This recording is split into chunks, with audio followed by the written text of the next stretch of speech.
Habíamos dicho que si tenemos dos variables nominales, usamos el cuadrado, ¿cierto? ¿Cuándo decimos que hay asociación? Cuando encontramos que hay diferencia estadísticamente significativa, ¿cierto? Si hay diferencia, pues si hay asociación. Y si hay asociación, eso significa que se convierte en un factor de riesgo. Pero hay otra manera de demostrar lo mismo, y es el intervalo de confianza. Entonces, lo que tenemos que hacer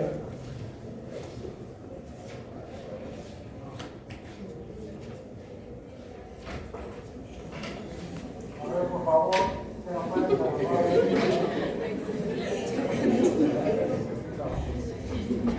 Bien.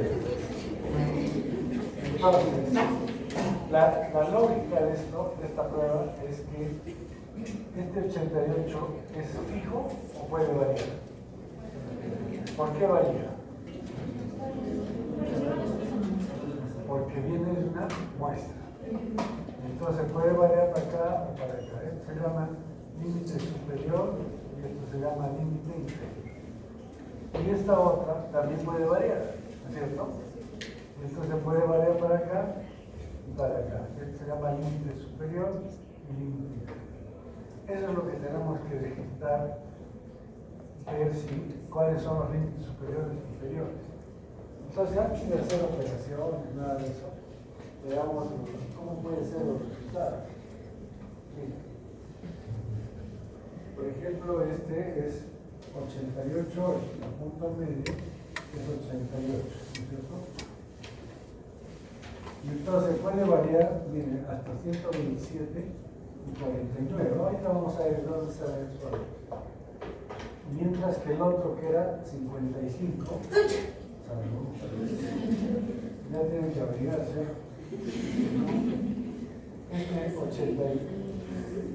Este 55 puede subir o variar en el 95% de las muertes. 95%. Entre 74 y 36. Por ejemplo, acá, ¿qué quiere decir? Que miren, este valor puede ser incluso más que este. Entonces, ¿qué quiere decir? Que están así cruzados, ¿se dan cuenta? Y por lo tanto, la variación de este con la variación de este pueden entrecruzarse. Si sucede eso, quiere decir que hay una diferencia, pero no es estadísticamente significativa. ¿Listo? Entonces, miren, todo esto es de cruz. Entonces, esto no sirve a la vida.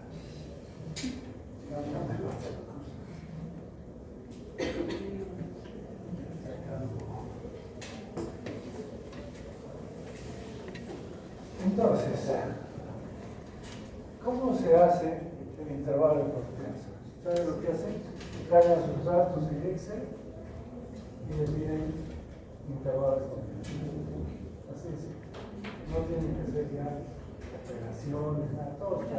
Así como, ¿se acuerdan? ¿Ustedes han calculado el chico de oro? En su calculadora. No tienen que estar calculando. Pero hay que saber de dónde viene, porque si no, uno hace mecánicamente, no sabe. Entonces, miren.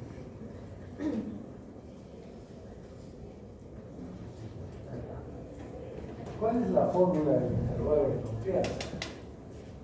El intervalo de confianza es igual a P. Esta P no es lo del chi cuadrado, de error. Esto es de proporción. Y esta proporción es esta.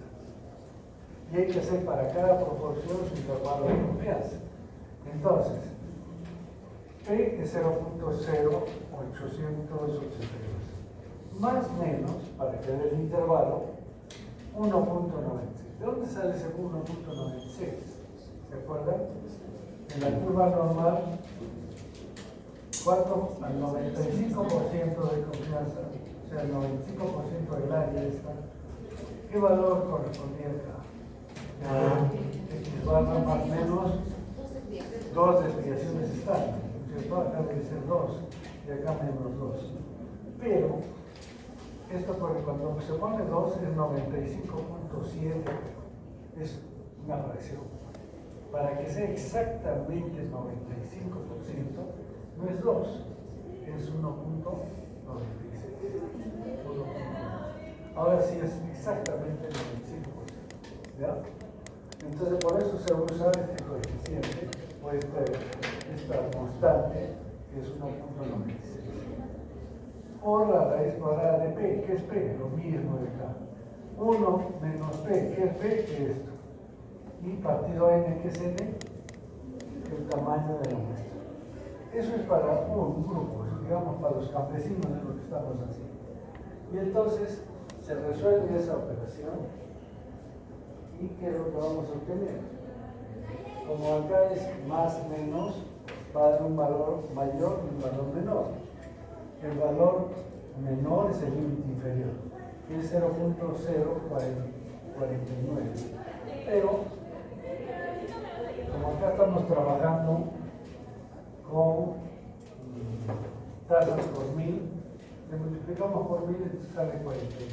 Entonces el límite inferior acá es 49.3. Y el límite superior es 0.127, entonces 127 por 1000. ¿Listo? Esos son los intervalos para la primera proporción, es decir, el intervalo de confianza para ver la proporción o el porcentaje o la prevalencia de los campesinos con malaria. O sea que la malaria está entre esos niveles, 125 y 49%. ¿Está claro? Acá cuánto estaría el medio, sería 88. O sea, que ese 88, que hemos encontrado esa proporción, puede variar por el error de muestreo entre 49 y 127. Pero si nosotros le hacemos lo mismo a la otra proporción, entonces la otra proporción que va a tener igual 1.96 igual al 95. Esto significa el 95% de confianza. Si nosotros podemos usar 90% de confianza, entonces cambia también ese valor. Pero en ciencia se usa mucho. Y entonces esta P, ¿qué es esta P? La de acá. ¿Qué es esta otra P? La de acá. ¿Y N cuánto será? N es el tamaño de la muestra, ¿cierto?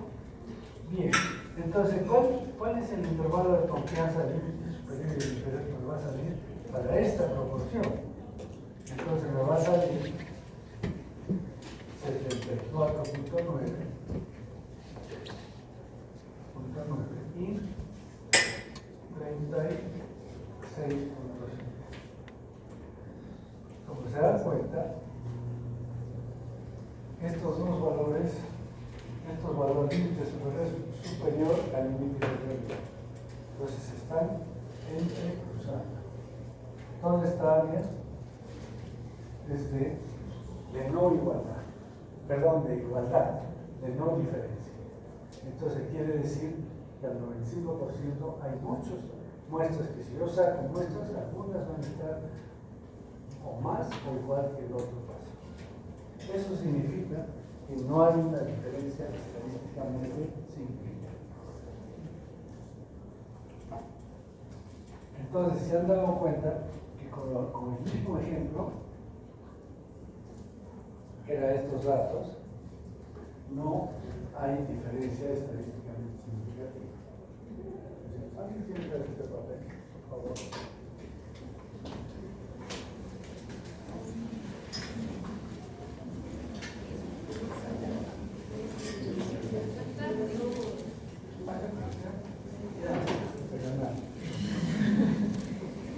Entonces,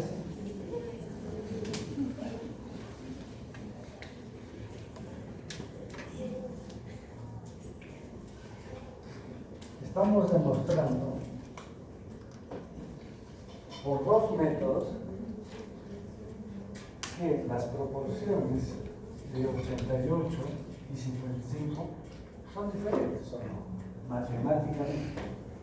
O sea, desde el punto de vista matemático, 88 más que 55, estadísticamente, esa diferencia que hay no es significativa. ¿Listo? Por lo tanto, no hay asociación. Para que haya asociación tiene que ser completamente diferente. y por lo tanto no es un factor de riesgo el ser campesino para tener malaria. ¿Se entiende? Eso es así. Ahora vamos a ver. Entonces lo que hemos visto es una variable, o sea, esta variable con y sin malaria, o sea, la malaria es una variable nominal, ¿cierto? Que nos permite formar los grupos. Entonces, sin malaria y con malaria, positivos y negativos. Y la otra variable es el campesino, que también nos va a nominar, y es que es campesino y no campesino. ¿Listo? Eso es cuando las dos variables son nominales. ¿Qué pruebas utilizamos? C cuadrada o intervalo de confianza. Pero, si tenemos que una variable es nominal y la otra es de razón, entonces ya no podemos hacer eso. Ya no podemos hacer C cuadrada, todo el tiempo. Vamos a ver entonces cuándo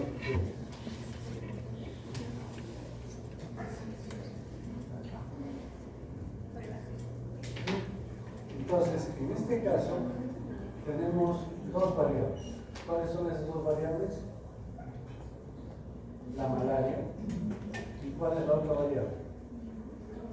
A ver qué dice. ¿Cuál será la otra variable?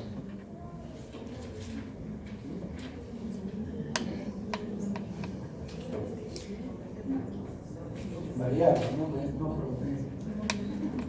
¿Qué variable es? ¿Ah? ¿Cuál es? N, nivel de hemoglobina. Entonces tenemos malaria y no malaria. ¿Qué cosa es? Escala nominal. Pero la hemoglobina es una variable continua. O sea, está en escala de razón. Por lo tanto, la nominal, que es la malaria, nos va a formar dos grupos. Con malaria, la positiva y negativa. ¿Tiene malaria? No tiene malaria.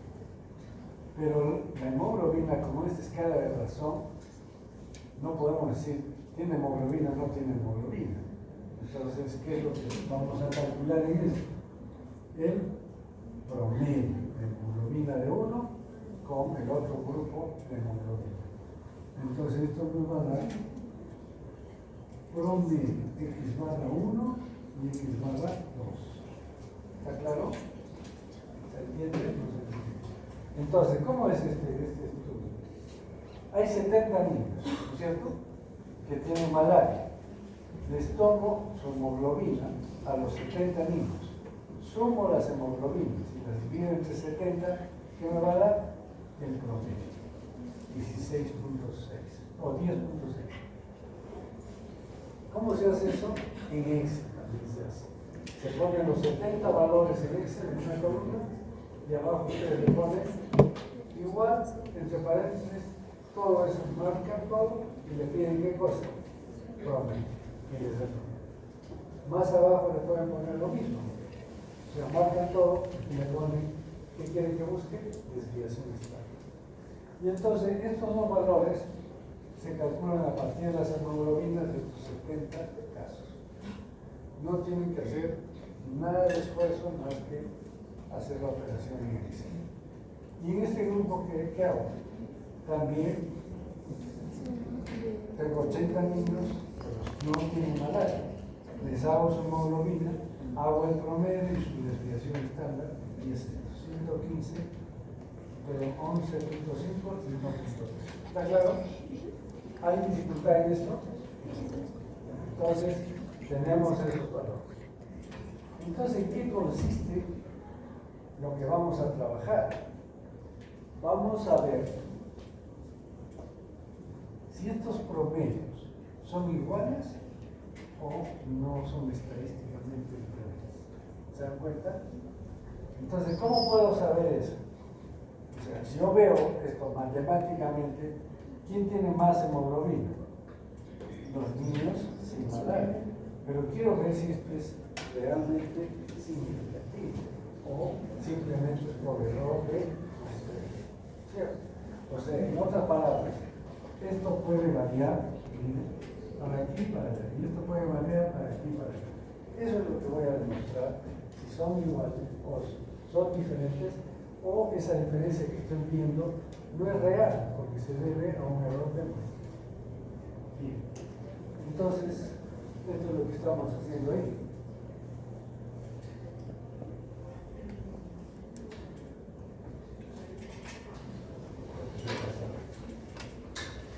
Hay dos formas de hacer, igual que en el caso anterior. Miren, es la prueba Z. ¿Ya? Y la prueba Z, ¿qué es lo que utiliza? X barra 1, X barra 2. Eso ya lo tenemos, ¿no es cierto? ¿Qué más tenemos? Desviación estándar 1 al cuadrado, ya lo tenemos. Esta es la desviación 1 al cuadrado. Partido N1, ¿qué es N1? 70. Más desviación estándar 2, ¿cuál es la desviación estándar 2? 1.3 al cuadrado partido N2. ¿Cuánto es N2? Y eso se hace la operación y me sale Z esta. Menos 4.06. Entonces hemos dicho que son desviaciones estándar. Pero en una curva normal, la desviación estándar es igual a Z. ¿Se dan cuenta? Y entonces, ¿cuánto será esto? Para el 95% que vamos a trabajar nosotros. Recuerden, siempre trabajamos para el 95%. ¿Cuánto será Z entonces acá? Hemos dicho que no es 2 exactamente, sino es 1.90. Y acá, menos 1.90. ¿Dónde cae el valor de 4 menos 406? ¿Dónde estará?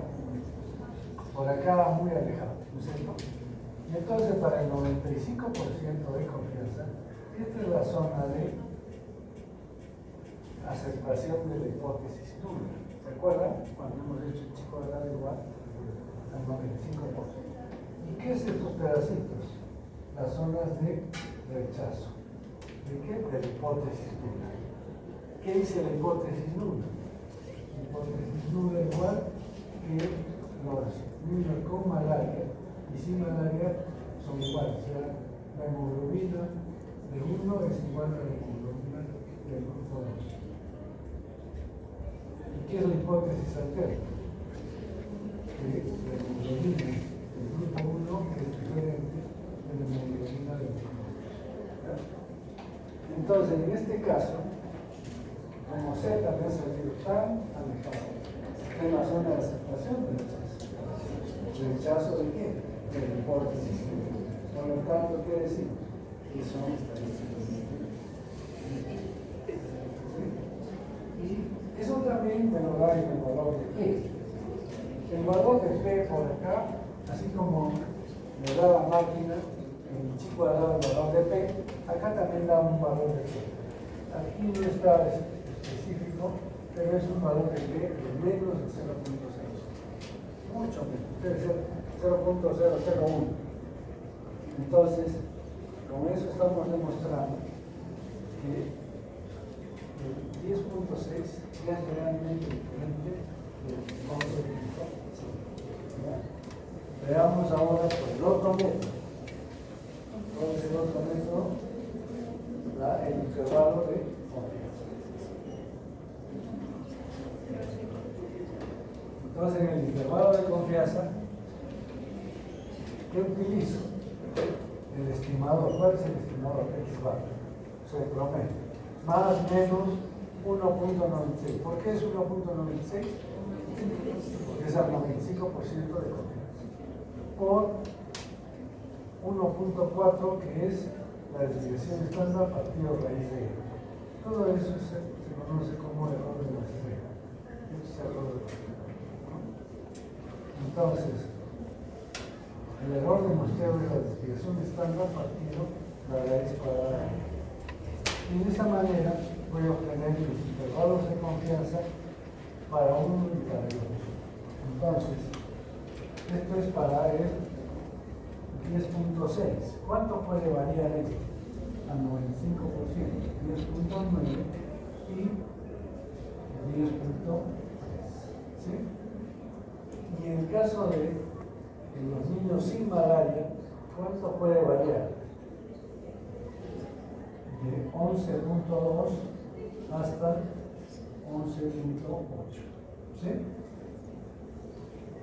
O sea, esto les estoy explicando dónde viene el valor. En realidad, ya no se usa Z, ¿saben? Z se usaba porque la G de student, ¿no es cierto? No trabaja, no, mejor dicho. Les cuento la historia. Z solo sirve para cuando N es mayor que 60. ¿Ya? Y entonces, cuando era menor que 60 no había una prueba para hacer esta comparación. Cuando N es el tamaño de la muestra. Entonces, en un congreso por inicios del siglo XX, un estadígrafo, se llaman las estadísticas, dijo: voy a presentar una prueba que sirve para menores de 60. Y presente esta prueba, pero ¿qué pasa? Era un tipo muy arrogante, maquillado, entonces nadie lo quería. Y en el Congreso le encuentra 1000 de peros a su prueba y se la rechaza. Pasa un año y le hace pequeñas correcciones y presenta nuevamente su prueba, una tesis de prueba. Pero en este caso no se presenta la envía con otra persona. Y él se pone el señor del estudio. Entonces la presenta su prueba, perfecto, la aceptan todos porque estaba perfecta, y después se dan cuenta que era necesario. Y entonces ya no podían proceder, le aceptan. Y por eso la prueba se llama T-Estudio. La prueba T-Estudio. Pero, ¿por qué no se usaba antes esa prueba? Ya no debería usarse la Z. ¿Por qué? Porque para los primeros números funciona bien. A partir de los años de los 60, N60, casi se igualan las dos. Pero la prueba tenía un problema que utilizaba para el cálculo de P, o sea, del error, utilizaba N-1, que es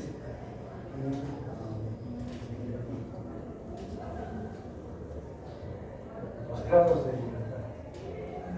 ¿Sabes cómo eran los grados de libertad? El grado de libertad es N-1, ¿no es cierto? Para cada valor tenía que calcular N-1 y ese es el grado de libertad, y de acuerdo a ese grado de libertad se calculaba el valor de P. Entonces, para Z no. Para Z no hay grados de libertad. Basta que esté por fuera de 1.96 para arriba o para abajo, ya es limitativo. Mientras que en el otro había que calcular grados de libertad. Entonces era una tabla, que era la tabla de T-Estudio, enorme, enorme. Pero, entonces, aplicaron la técnica más sencilla, que para menores de 60, N menores de 60, había una tabla, eran dos cadenas. Y con eso trabajaba. Y si era más de 60, no usaban la T, sino la Z. ¿De acuerdo? Pero ahora aparece la computadora. Y toda esa tabla que era un libro enorme se reduce a poca memoria de la computadora. Entonces ahora, ya para cada valor de T hay un valor de infinitamente. Entonces, ¿para qué usamos la Z? Esa es la historia de esto. Pero como acá es más de 60, me gusta enseñarla. La fórmula varía un poco, pero más varía la interpretación de los grados de libertad. Bien, entonces, miren, podemos hacer, ya hemos hecho los intervalos de confianza, ¿no es cierto? No, esto es para intervalos de confianza. Pero ya hemos hecho la prueba Z también. Entonces, con la prueba Z ya hemos demostrado, y con los grados de libertad también hemos demostrado. Y entonces, miren, ese es el gráfico de los grados de libertad. ¿Qué dice? ¿Hay diferencia significativa? Entonces, estos no se juntan, ¿no es cierto? Uno siempre es menor que el otro. Por más que sea el límite superior, es siempre inferior al límite inferior del otro. ¿Está claro? Entonces, acá demostramos que hay una diferencia real. Por más error de muestreo que haya, siempre hay una diferencia. Entonces, acá volvemos a lo de siempre. Vamos a ver una cosita. ¿Qué decimos matemáticamente? 10.6 matemáticamente podemos decir lo siguiente: 10.6 diferente de 11.5. Sí. Estadísticamente 10.6 es diferente de 11.5. Sí. Por lo tanto se convierte en una asociación. Hay una asociación entre una variable y la otra. Quiere decir que la malaria está asociada al hemoglobina. Entonces, y desde el punto de vista epidemiológico, ¿qué decimos? Que tener malaria es un factor de riesgo para tener anemia. ¿Y qué decimos desde el punto de vista clínico? Porque esto también sirve para el clínico. ¿Qué decimos desde el punto de vista clínico? La malaria causa anemia. ¿Se dan cuenta? Entonces, todos estos conceptos que ustedes lo aprenden casi de memoria, acá tienen su traducción. Todo para decir que la malaria causa anemia se tiene que hacer. No es que alguien se han tenido que demostrarlo. Por eso es importante estas pruebas. Nos permiten no decir, a mí me parece, yo creo, no, es posible, no. Acá con datos se hace y se demuestra las cosas.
Dos variables nominales que utilizamos, chi cuadrado y intervalo de tiempo. Una variable nominal que me permite hacer grupos y la variable razón promedio. Y comparo promedio. Acá que comparo proporciones, tasas. Acá comparo promedio. Pero ¿qué pasa si una variable está en escala de razón y la otra también está en escala de razón? Ya no puedo usar esto. Porque las dos son de razón. Y de las dos va a tener valores. Entonces, para esto se usa otra prueba que es coeficiente de correlación. Entonces, para comparar dos variables de escala de razón, dos variables continuas, vamos a usar el coeficiente de correlación. ¿Cómo se calcula el coeficiente de correlación? Tiene una fórmula muy compleja. No es necesario que ustedes. ¿Por qué? porque entran a, no sé si es pero si hace también, pues sí, pero la clave para cargar los datos tiene que ser más dos columnas, pero también así. En los otros casos llamamos dos columnas, una para un grupo de otros grupos, no. Aquí, por ejemplo, quiero establecer cierta relación entre una variable, por ejemplo, peso, es la razón y tal, ¿ya? Entonces, voy subiendo los datos en pares, su peso y su tal, su peso y su tal. Y al final se hace el intervalo, perdón, el coeficiente de correlación. Si lo hace Excel, si no cualquier, las calculadoras científicas también lo hacen. O sea, no tiene sentido que estemos aprendiendo. Y entonces, ¿cómo es esto?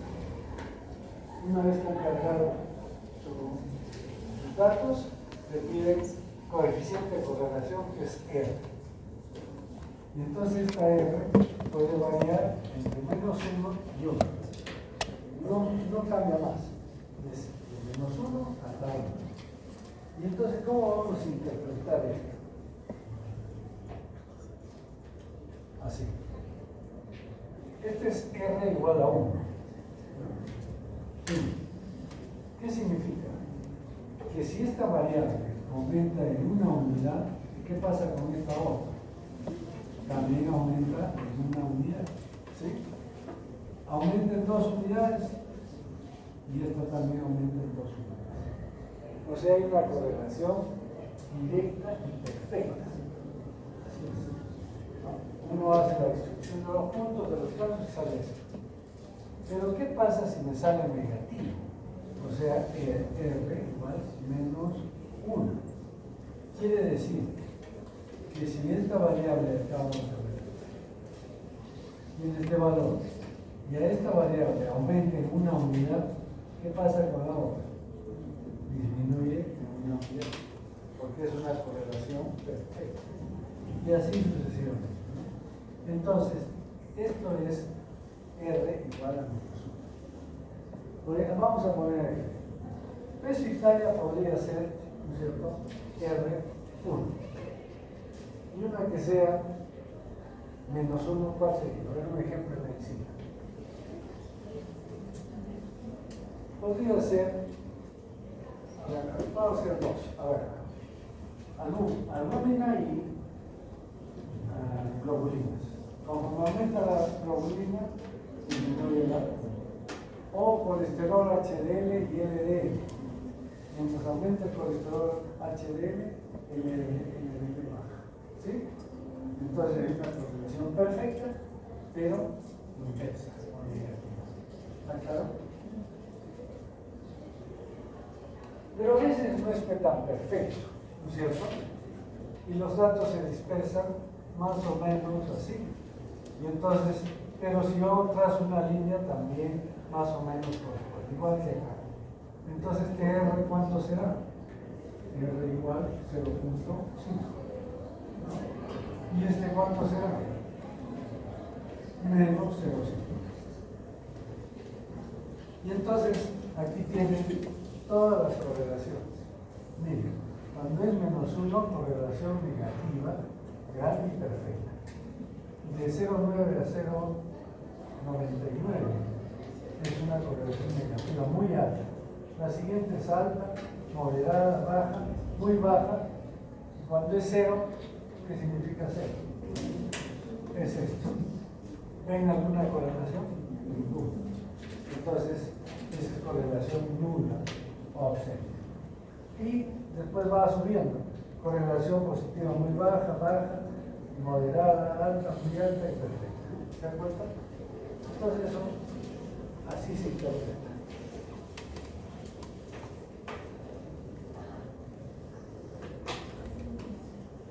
Entonces, cuando ustedes hablan, como hablan en un profesor que enseñaba estadística, investigación, y hacía poner en los títulos correlación entre la temperatura y no sé qué más. Pero no era la otra variable que era enfermedad. Porque estamos en un enfermo, no tengo la temperatura. Si una variable es nominal y la otra es razón, no puedo hacer correlación. Correlación es un término estadístico muy preciso. ¿Qué es lo que tendría que decir? Asociación. Ahora estamos viendo medidas de asociación. Todas son medidas de asociación. Pero esta es medida de correlación. Es lo único.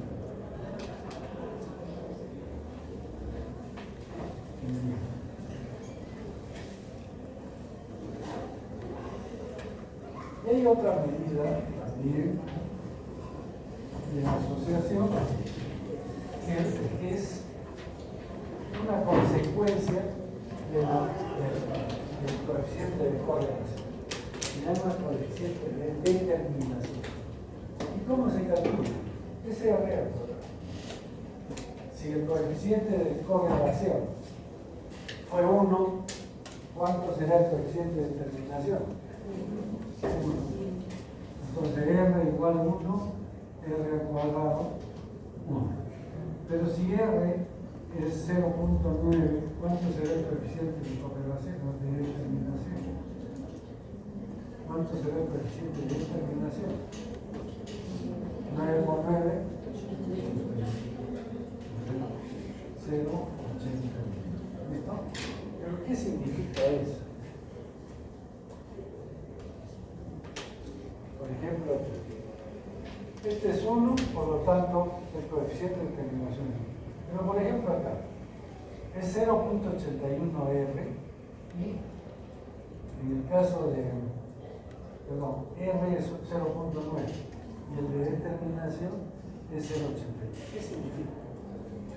Que una variable varía en relación a esa variable independiente, o sea, la variable dependiente varía de acuerdo a la variable independiente en un 81%. Por ejemplo, habíamos dicho la talla y el peso, ¿no es cierto? Y digamos que entre la talla y el peso hay un coeficiente de determinación de 0.81. ¿Qué podemos decir? Que el 81% del peso está determinado por la talla. ¿Se dan cuenta? Y el otro, nos quedaría el 19%, ¿a qué se debe? A otros factores. ¿Me dejo entender? Entonces, el coeficiente de determinación me dice cuánto de la variación de la variable depende de la variable independiente. Y si es 1, el coeficiente de correlación, ¿cuánto es el de determinación? 1. Entonces, ¿qué quiere decir? El 100% de la variación de una variable depende de la otra. ¿Se entiende? Entonces, estas son las medidas de asociación más comunes. Cuando dos variables son nominales, una es nominal y la otra es razón, las dos son de razón.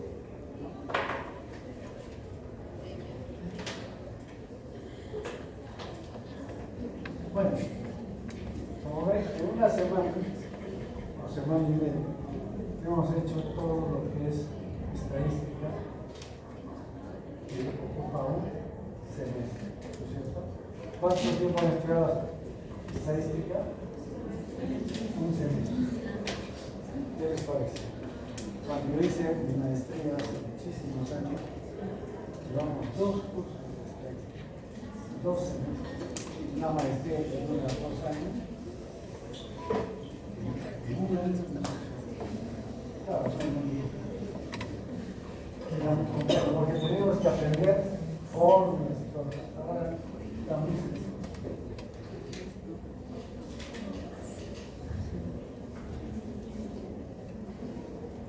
pero ahora vamos a ver otro tipo de medidas, ¿no? Que se llaman medidas de fuerza de asociación. Ya no solamente si están asociados o no, sino con qué fuerza. ¿Por qué? Porque uno de los criterios de causalidad que da la epidemiología, ¿cuál es el primer criterio de causalidad? es la fuerza de asociación. ¿Y cómo se mide la fuerza de asociación? Calculando el riesgo relativo. Entonces vamos a aprender a calcular el riesgo relativo.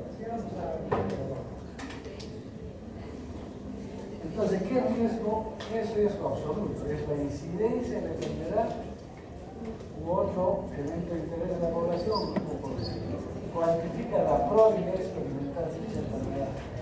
Entonces, si yo calculo entre ustedes la incidencia de hacer respiro común, digamos que es 10%. ¿Qué quiere decir? ¿Cuál es la probabilidad de ustedes que vengan y se enfermen con gripe? 10%, o 0.1%. Eso es riesgo absoluto. Pero cuando relaciona la incidencia en un grupo de expuestos, en un grupo de no expuestos, ya saben el riesgo. Entonces, ¿qué es el riesgo relativo? La razón entre el riesgo absoluto de enfermar o morir por la exposición y el riesgo absoluto de enfermar o morir de aquellos sin la exposición directa. Entonces, la incidencia en expuestos partió de la incidencia en no expuestos. Por eso es que el riesgo relativo no tiene unidad. ¿Cómo se calcula? ¿Cómo se calcula la incidencia? La incidencia es igual a casos nuevos, partido, población, ¿cierto? Población, tiempo, recuerden, incidencia considera el tiempo. Y esto es en los expuestos. Y en los no expuestos, ¿cómo será? Casos nuevos, partido, población, tiempo. Como esto es población, tiempo, y esto es población, tiempo, se anulan estas unidades. Y entonces son casos entre casos. Por lo tanto, el riesgo relativo no tiene unidades. No podemos decir porcentaje, por unidades. Entonces, ahora sí vamos a hacer.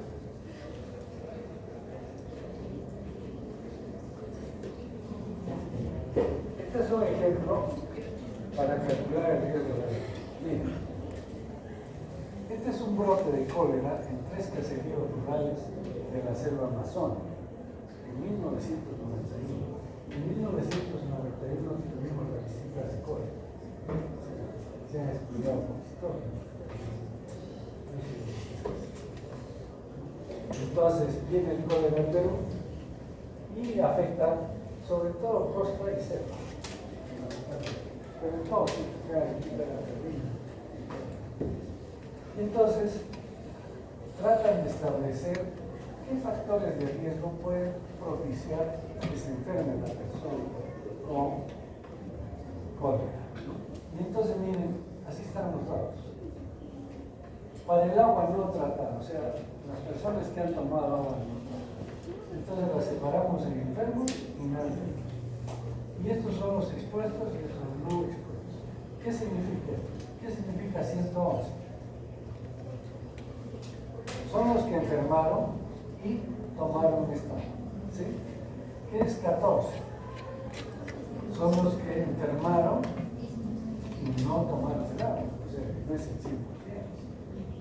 Y en los que no enfermaron, miren, todos los que tomaron agua, 1093, y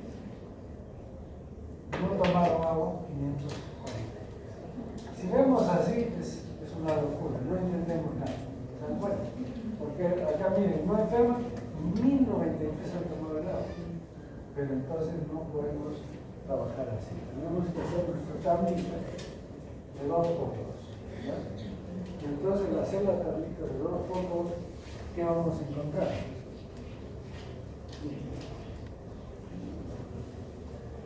Esta es la tablita de 2 pocos.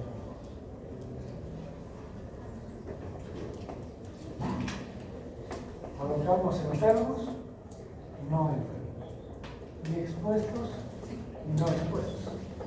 Entonces, ¿cuántos estuvieron enfermos y estuvieron expuestos? Vamos a hacer el agua primero. 111, ¿no es cierto? Y en los no enfermos, ¿cuántos estuvieron expuestos? 1093. ¿Y cuántos de los enfermos no estuvieron expuestos? 14. Y de los no enfermos, 543. Entonces hacemos la tabla de hacemos la sumatoria de acá, 11 más esto, da esto, acá da esto, esto y esto. ¿Listo?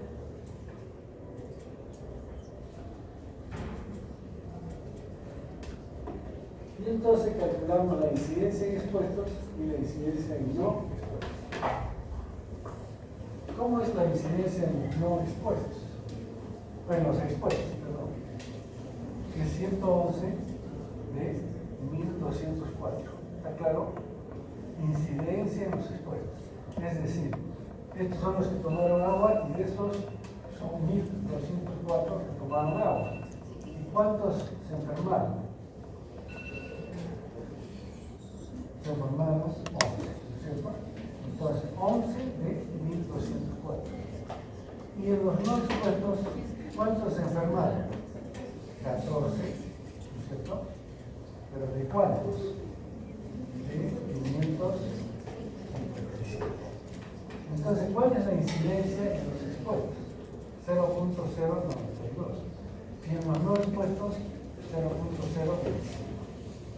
Si dividimos estos valores, porque el riesgo relativo es incidencia en expuestos, el relativo de incidencia en no expuestos, nos da 3.67. ¿Qué significa el 3.67?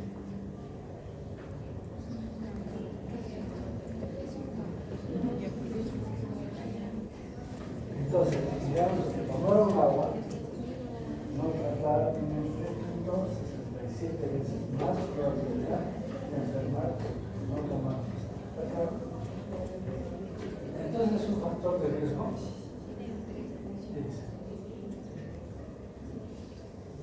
¿Sí o no? ¿A partir de cuándo decimos que hay asociación o que se llama riesgo relativo? Indica que es un factor de riesgo. Si el riesgo relativo es igual a 1, ¿qué decimos? Que la incidencia en expuestos no es la misma. Entonces no hay riesgo. Si el riesgo relativo es mayor que 1, ¿qué decimos? Que es un factor de riesgo. Y si decimos que el riesgo relativo es menor que 1, ¿qué decimos? Más bien sería al revés, un factor de protección. Esto se demostró, por ejemplo, cuando hicieron un estudio entre el cáncer de mama y la lactancia materna. Es muy reproducible ese estudio. Y encontraron que el riesgo relativo entre mujeres que dejaban de lactar y no de lactar, el riesgo relativo era mucho menor que 1. ¿Qué significa eso? Que la lactancia protegía. No era un factor de riesgo, sino más bien de protección contra el cáncer de mama. Bien, entonces en este caso es 3.66. Pero vamos a ver los otros resultados. Ya no vamos a estar pues calculando, porque aquí vamos a perder mucho tiempo, ¿cierto? Y entonces, miren,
entonces diríamos que estos son factores de riesgo, ¿sí?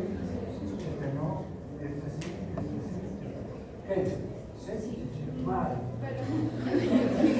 ¿Saben por qué? Porque esto es una muestra. Y por lo tanto, como es una muestra, ese valor que hemos calculado puede ir para arriba o para abajo. Entonces tenemos que calcular sus valores. ¿Cómo se calcula los intervalos de confianza? Ya es un poquito, es fácil entender ahora con los calculadores.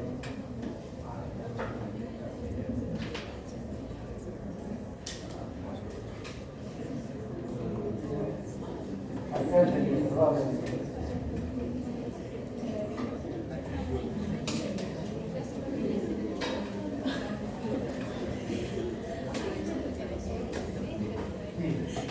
Intervalo de confianza al 95%, ¿cuánto es? Se calcula así, es al 95% de confianza, riesgo relativo elevado a 1, más menos. ¿Para qué es más menos? Para que dé el intervalo.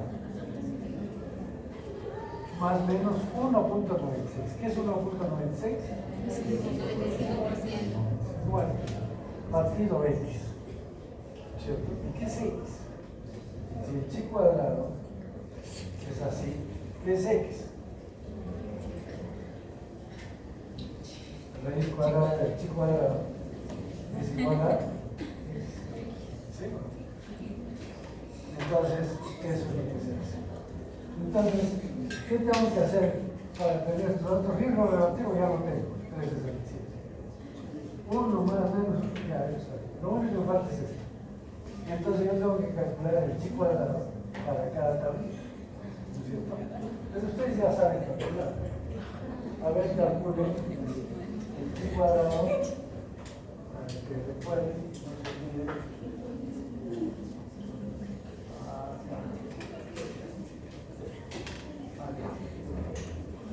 Calculen el chi cuadrado para esto. Estos 4 datos. ¿No? A ver, busquen.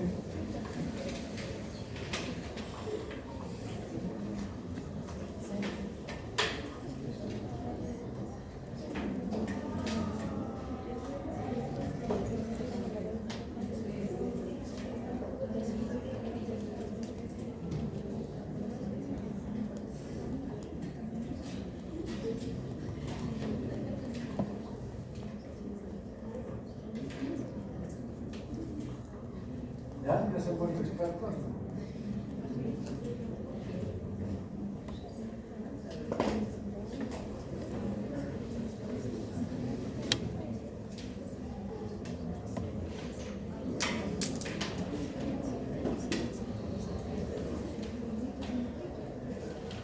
Entonces,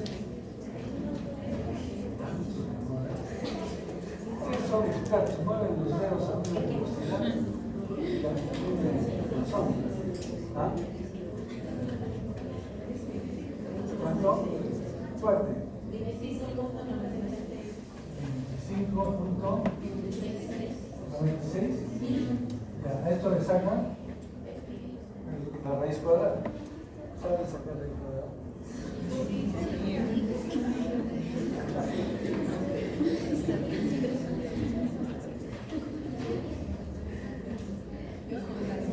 ¿Saben?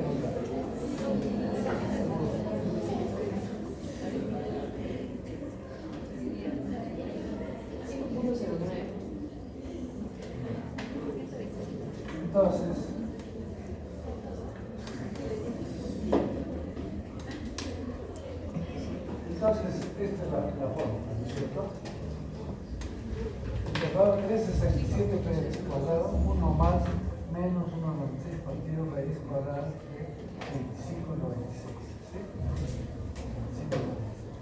25,96. Entonces, es 3.67 más menos, acá ya está la operación de esto y esto. Total, límite superior 6 y 2.2. ¿Qué digo? ¿Es un factor de riesgo? Sí, porque siempre, por más que varíe, siempre es más que 1. Entonces, esa es la clave para entender. Listo. Entonces, para no hacernos problema, acá están los intervalos de confianza. Límite superior, límite inferior, ¿cierto? Y entonces, este 367 puede variar. No, perdón.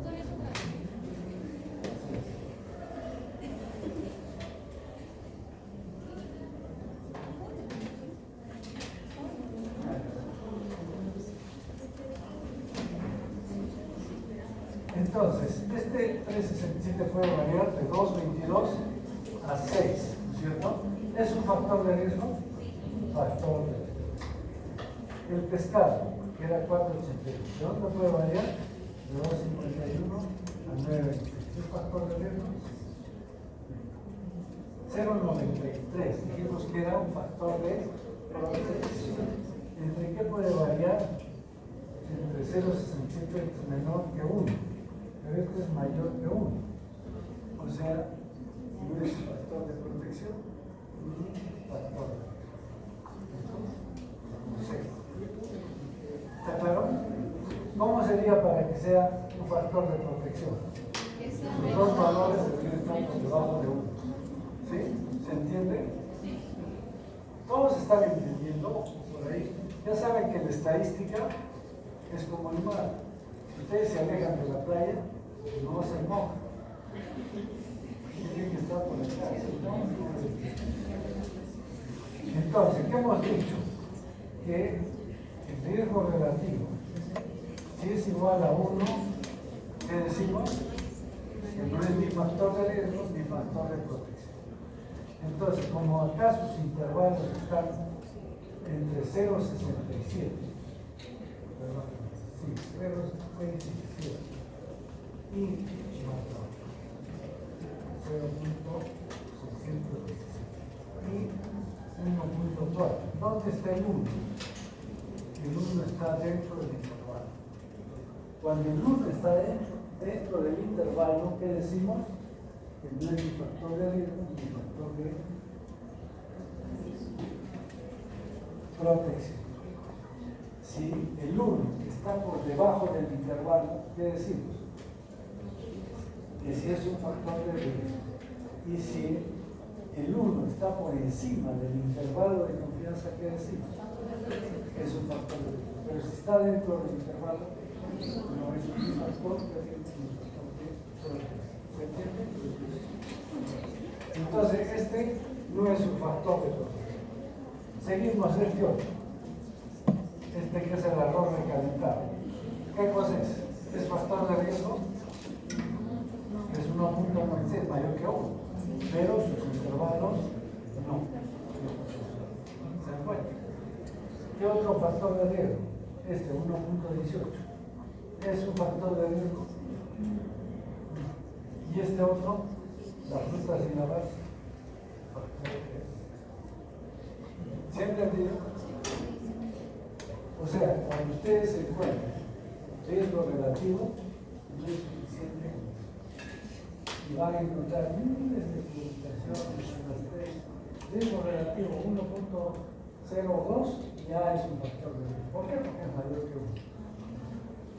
¿Se dan cuenta?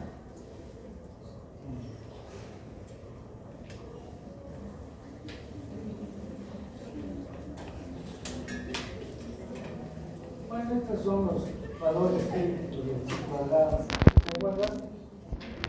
El chi cuadrado era 3,84, entonces para el nivel de confianza es 95% de confianza.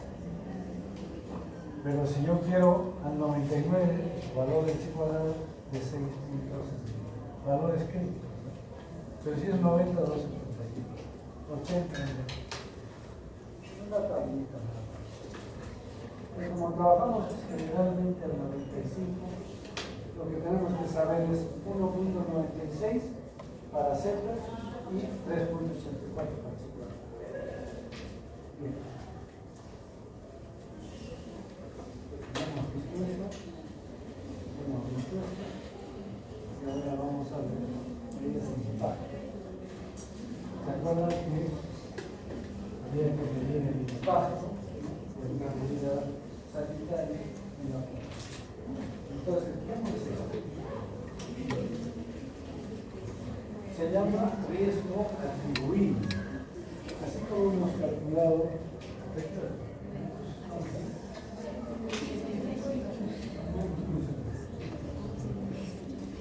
entonces, miren,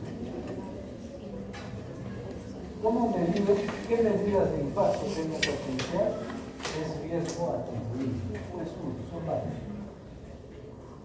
Y entonces, el riesgo atribuible en expuestos es igual a la incidencia en expuestos menos la incidencia en no expuestos. Fácil. ¿El riesgo relativo cómo era? En expuestos partido no expuestos. Acá es la resta, nada más. Por ejemplo, dice, incidencia de mortalidad en fumadores que fuman 20 cigarrillos por día. Ese es 1.8. Menos la incidencia en no fumadores, que es 0.2. ¿No es cierto? Lógicamente hay incidencia en no fumadores, pero es bajísima, 0.2. Y entonces, ¿cuánto me da? 1.6. Y eso me expresa una tasa de 1 por día en expuestos. Entonces, ¿qué quiere decir? 1.6 es la tasa de expuestos, ¿no es cierto? Ese es el riesgo atribuido. O sea, en otras palabras, ¿qué es el riesgo atribuido? Es el riesgo exclusivo de la exposición. ¿Sí? Puede haber, por ejemplo, los componentes genéticos, puede haber otros componentes, pero el componente de fumar es 1.8 menos el de no expuestos. O sea, los no expuestos, los que no fuman, ¿tienen probabilidad de hacer cáncer pulmonar? Sí, ¿cierto? Es baja. Pero entonces, yo no lo puedo considerar la incidencia de expuestos, que es el riesgo absoluto de 1.8, como que todo fuera por fumar. Entonces tengo que restarle lo que no es por fumar. ¿Está claro? ¿Se entiende? Es muy fácil, pero tiene que estar claro para poder entenderlo.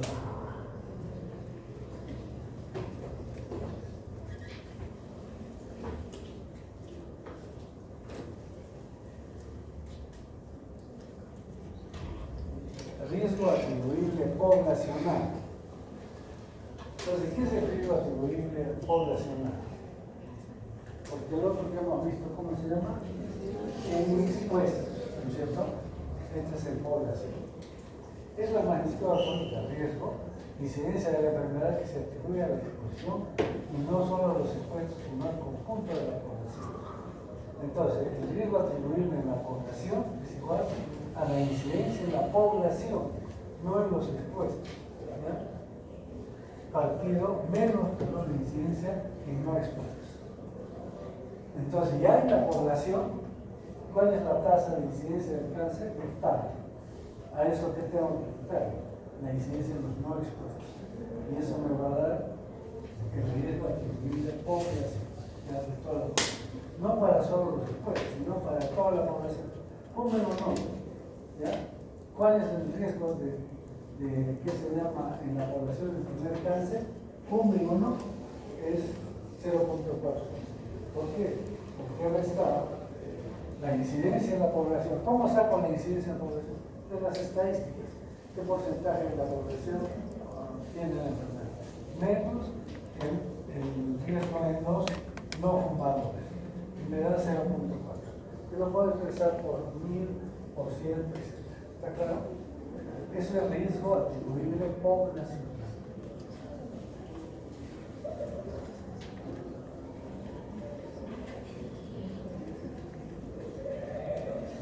Y la otra es fracción atribuible en expuestos.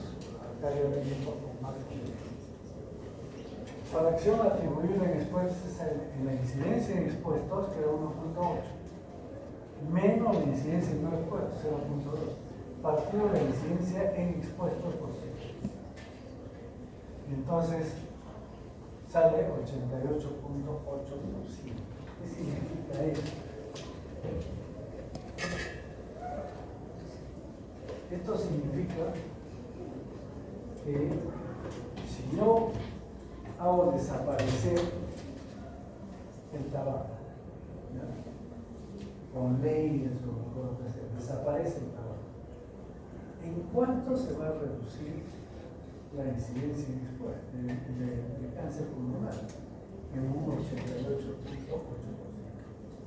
Esa es la disminución del cáncer si es que desaparece todo el tabaco. ¿De acuerdo? Entonces, estas medidas esta fracción atribuible en expuesto, son importantes porque permiten tomar decisiones. Si yo le digo que a un congresista, si ustedes hacen una ley que prohíba el tabaco, que desaparezca el tabaco, el cáncer pulmonar va a disminuir un 88%. ¿Sí? Es importante, puede pelearse, enfrentarse a las tabacaleras, etc. Pero si yo le digo que va a disminuir en 5%, ¿qué dice el congresista? Va a pelearse con las... No, pues por una cantidad mínima no vale la pena.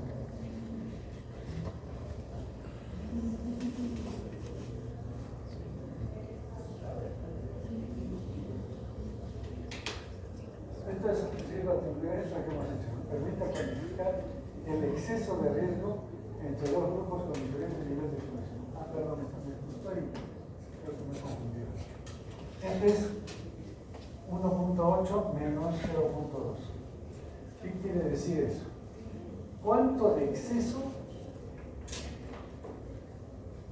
permite cuantificar el exceso de riesgo entre dos grupos con diferentes niveles de exposición al factor? Unos que se exponen y otros no.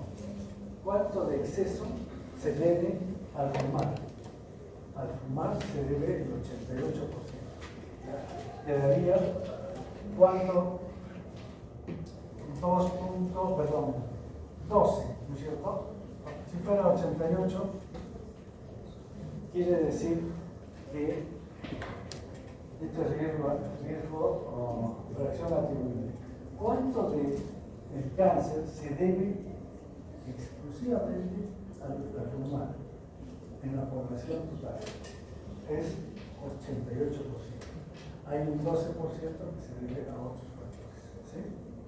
Eso es, estamos confundiendo con fracción atribuible en expuestos. Porque hay otra que es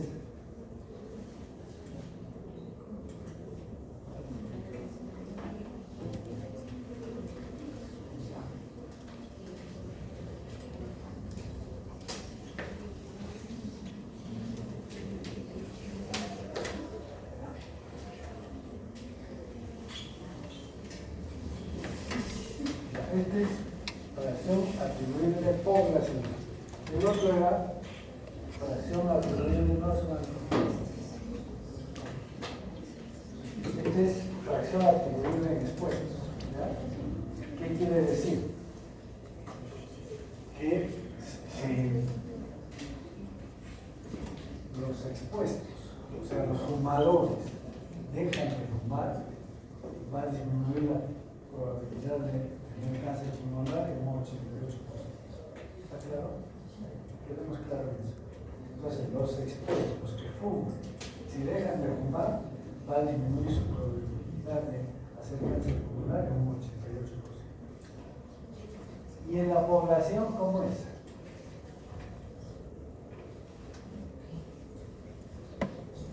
Riesgo atribuible, fracción atribuible a la población. Es igual a la incidencia de la población menos la incidencia en transporte partido la incidencia en población por sí.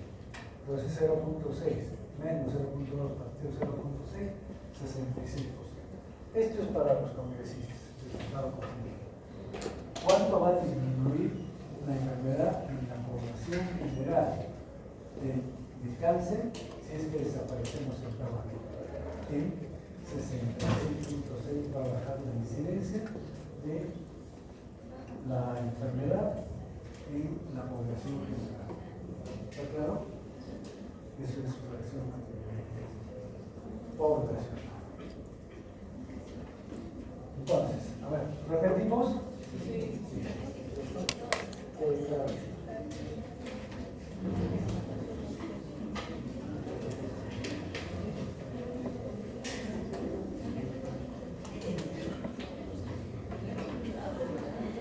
Entonces, medidas de impacto. Riesgo atribuible en expuestos, o sea, en los fumadores. ¿Cuál es la incidencia en los fumadores? 1.8. Si le quitamos la incidencia en los no fumadores, ¿qué me queda? 1.6, ¿qué significa? que ese es el riesgo por fumar. Ese es el riesgo. La probabilidad de tener cáncer por fumar es 1.6. Pero los que fuman tienen 1.8 de riesgo de enfermar. ¿Por qué? Porque se suma el tabaco más otros factores genéticos. Entonces, solamente por fumar en un fumador es 1.6. Entonces, ¿cuánto sería la incidencia si desaparecemos, mejor no desaparecemos, si esa persona deja de fumar? Si la persona deja de fumar, puede ser que siga habiendo tabaco, ¿no es cierto? Pero esa persona dice, ya no voy a fumar. ¿Listo? Entonces, su probabilidad de enfermar, ¿cuánto sería? 1.8, pero esta es la de no fumar y esta es la de 1.6. Entonces, solamente se quedaría con 0.2 de probabilidad, porque ya dejó esto. ¿Se dan cuenta? ¿Cuánto ha disminuido entonces? De 1.8, su probabilidad de hacer cáncer pulmonar ha bajado en 1.6. Porque de 1.8, que era su probabilidad por ser fumador, le quitamos la de nuevos fumadores y deja de fumar, pero siempre va a tener. Entonces ha bajado de 1.8 a 1.6. ¿Está bien?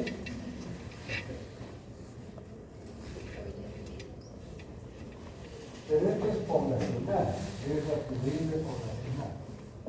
Entonces, en la población es 0.6, ¿no es cierto?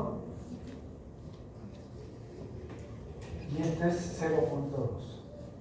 Quiere decir, ¿cuánto se debe al hábito de fumar? 0.6 es en la población, fumar o no fumar. Le quitamos a lo que no es de los no fumadores y solamente nos va a quedar 0.4, que es la probabilidad de tener cáncer solamente por fumar. En la población general, es muy diferente en la población. Entonces, ¿en cuánto ha disminuido la incidencia si la población deja de fumar? De 0.6 pasará a 0.4. No va a desaparecer. No, perdón. De 0.6 va a bajar a 0.4 debido solamente al hábito de fumar. No estamos incluyendo los no fumadores. Ahora sí viene el riesgo atribuible en expuestos. Entonces, ¿cuánto es la incidencia en los fumadores? 1.8. Pero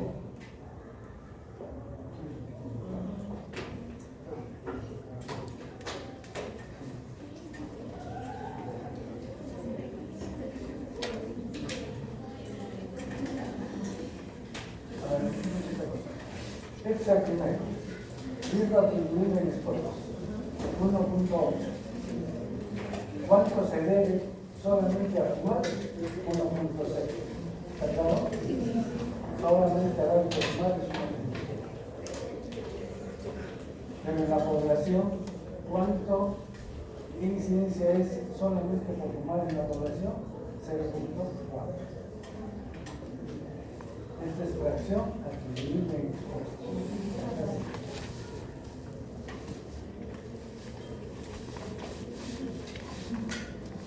Entonces, 1.8 es la incidencia, menos la presión, 0.2 partido 1.8, que nos da 88%. ¿Qué nos dice este 88%? Que el hábito de fumar me da el 88.8% de probabilidad de tener cáncer. El hábito de fumar, ¿no? Hay que quitarle los no fumadores. Entonces, el hábito de fumar está dando el 88.8% de cáncer.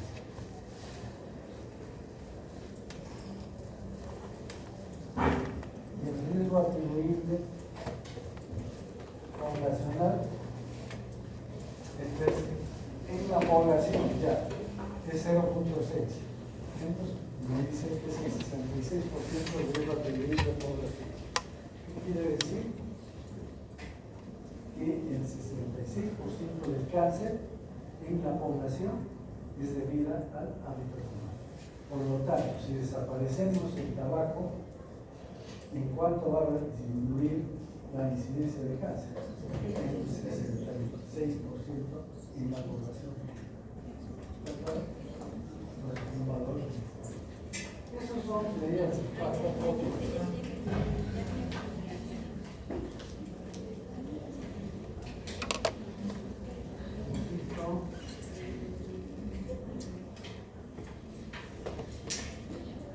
Ahí queda.